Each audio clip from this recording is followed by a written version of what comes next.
దేవుడు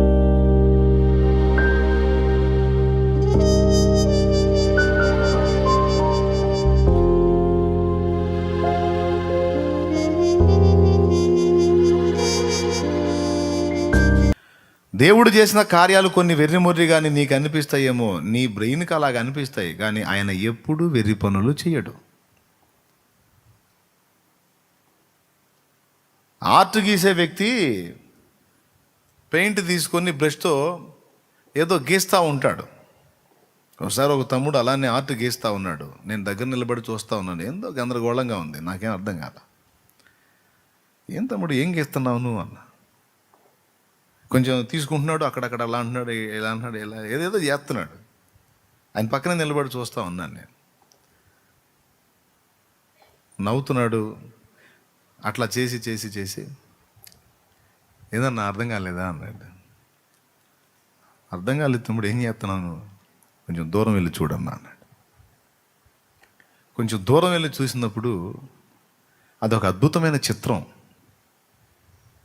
దాని దగ్గర నిలబడ్డప్పుడు, ఆ గోడ దగ్గర నిలబడ్డప్పుడు ఆ బ్రష్ తీసుకొని అక్కడ కొంచెం కలర్ అద్దుతున్నాడు, కానీ ఏం చేస్తున్నాడు నాకు అర్థం కాల. కొంచెం దూరం వెళ్ళిన తర్వాత ఆయన బ్రష్ తీసుకొని పిచ్చి పిచ్చిగా ఆ గోడ మీద గీసినట్టు ఉంది, కానీ కొంచెం దూరం వెళ్ళి చూస్తే అది ఒక అద్భుతమైన చిత్రం అది కనపడుతుంది. దేవుని కార్యాలు చేసేటప్పుడు నీకు అర్థం కావు, కానీ కొంచెం దూరం ప్రయాణం చేసినాక నీకు అర్థమవుతాయి.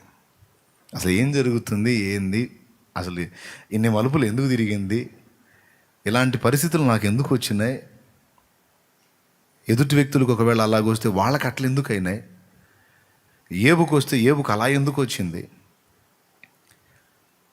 కొంచెం దూరం వెళ్ళాల.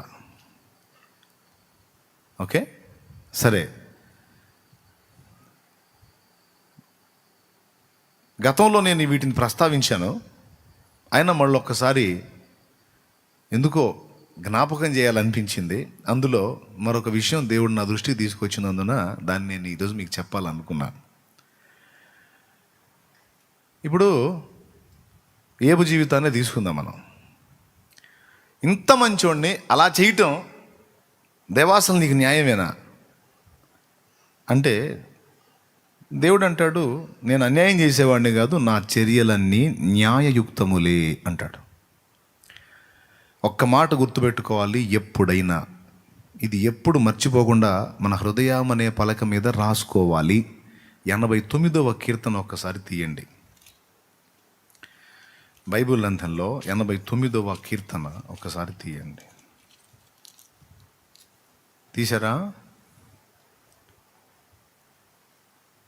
14వ వచనం చదవండి.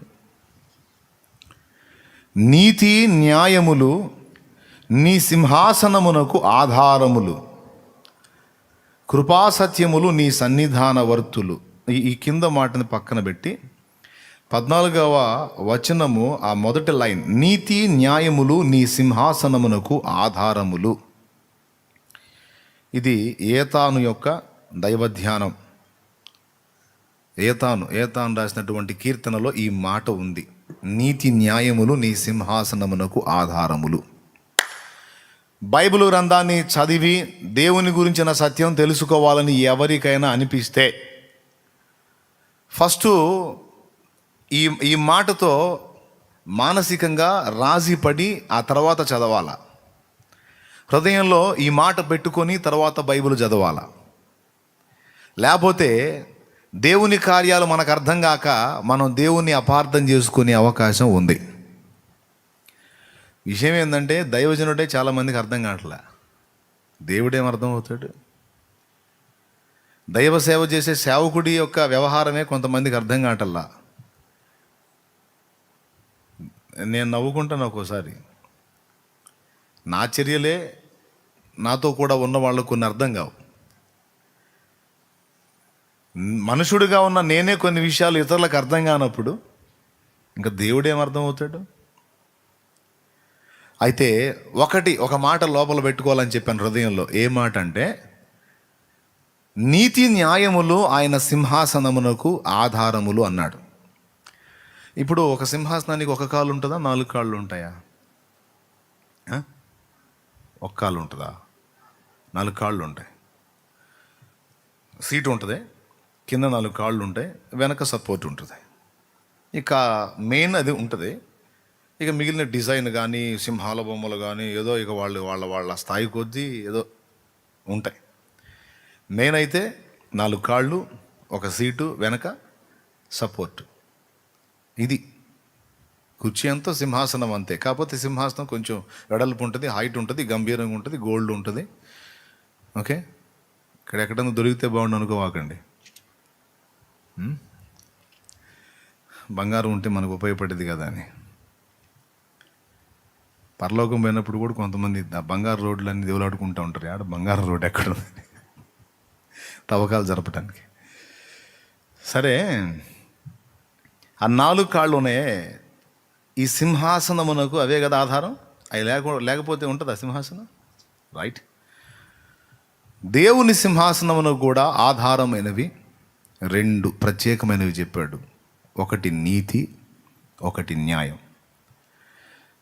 ఈ 2 దేవుడు నెరవేర్చినప్పుడు అసలు ఆయన సింహాసనమే ఉండదు అని దేవుడే పలికించాడు. ఇప్పుడు 4 కాళ్ళు ఉంటాయి, 2 కాళ్ళు తీసేద్దాం. 2 కాళ్ళ మీద సింహాసనం ఉంటుందా? సరే, 1 కాలు తీసేద్దాం. 3 కాళ్ళ మీద సింహాసనం ఉంటుందా? పడిపోద్ది.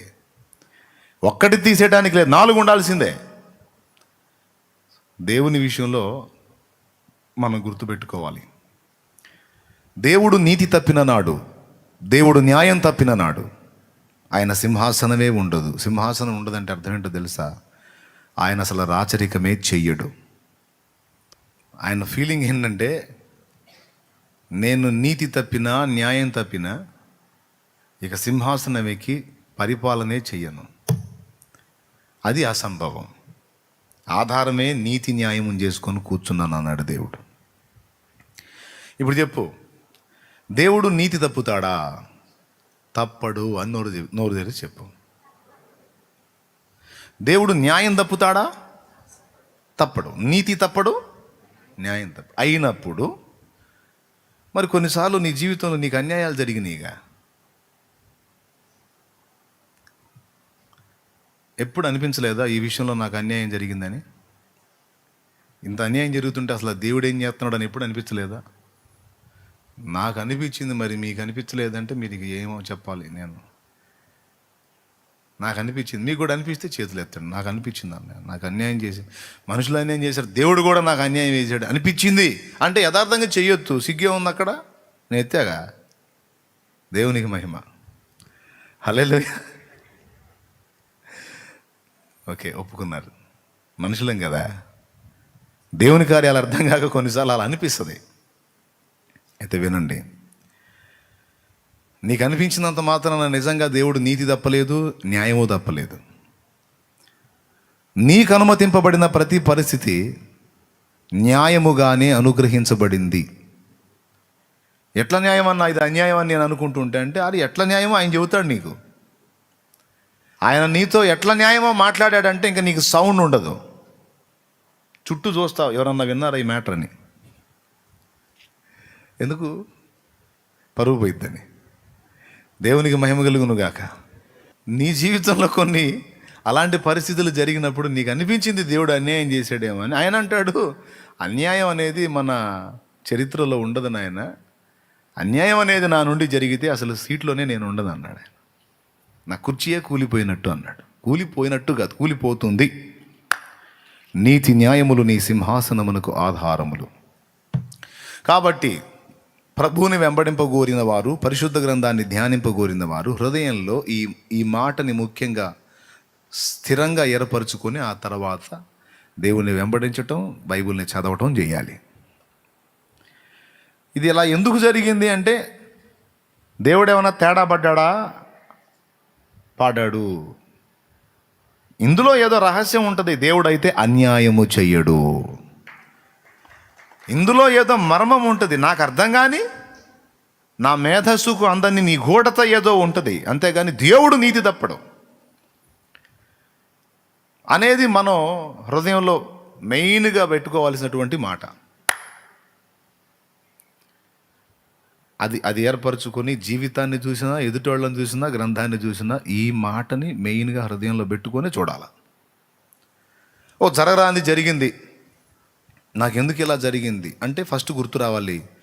ఎందుకు జరిగిందంటే న్యాయమైన కారణం ఏదో లేకుండా నాకు ఇలాగ దేవుడు అనుమతించడు అనాలి. నాకెందుకు ఇలా జరిగింది అంటే ఏదో న్యాయమైన కారణం ఉంది, నాకు అర్థం కాల.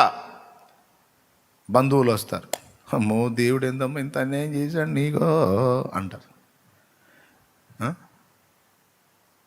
పురుషులైతే పురుషులు వస్తారు, ఏందిరా నీకు ఇంత అన్యాయం జరిగింది, దేవుడు కూడా జాలేదు ఏందిరా నీ మీద అనేవాడు. వాళ్ళ ప్రేమ వాళ్ళది, వాళ్ళ బాధ వాళ్ళది. పక్కన వాళ్ళు అంటే ఊరుకోరుగా, దేవుడిని అంటే ఆయన రాడుగా.